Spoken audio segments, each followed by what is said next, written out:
All right, Michigan 8-5, or I'm sorry, yes, they did go 8-5, but I'm looking at the over/under at 8.5 wins. All right, let's look at the maize and blue. I'm extremely confident that Michigan's going to go to Oklahoma and win. I don't think it's going to be rather impressive or anything like that, but I think they'll go there and they'll be fine and they'll win that game. They're going to win that game like 17-10. So 3-0 for the maize and blue outside the conference. Then they go to Nebraska. They're like a touchdown favorite on the opening lines there. Wisconsin at USC. Boy, if they get by USC. Now, Michigan has gone from having one of the toughest schedules in the Big Ten to arguably the easiest schedule in the Big Ten.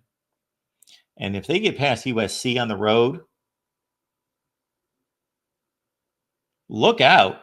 Look out. Man, that schedule's easy. I already knew this, but looking at it again, this schedule's incredibly easy. No Oregon, no Penn State, no Iowa,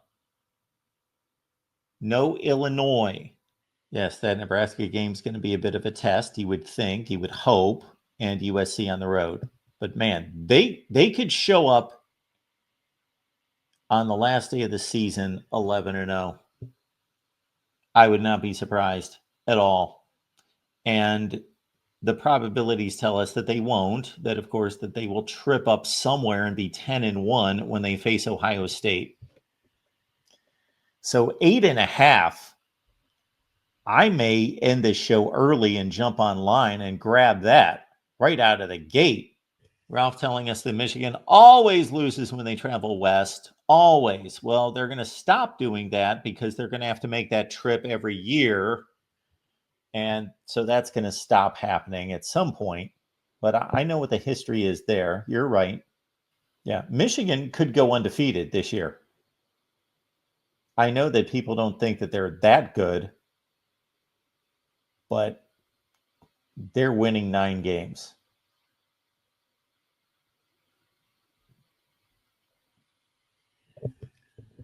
This here would be the most important comment made in the entire live stream.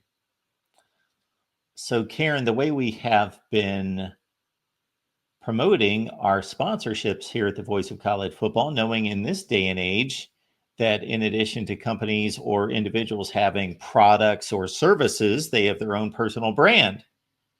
They have their own personal brand. So certainly, if you would like to, or anyone out there would like to promote their own personal brand, let's say, for example, then of course, you can contact us at sponsorships@vocfb.com, or it might be easier if you recall my email address. It's MarkRogersTV@gmail.com. MarkRogersTV@gmail.com.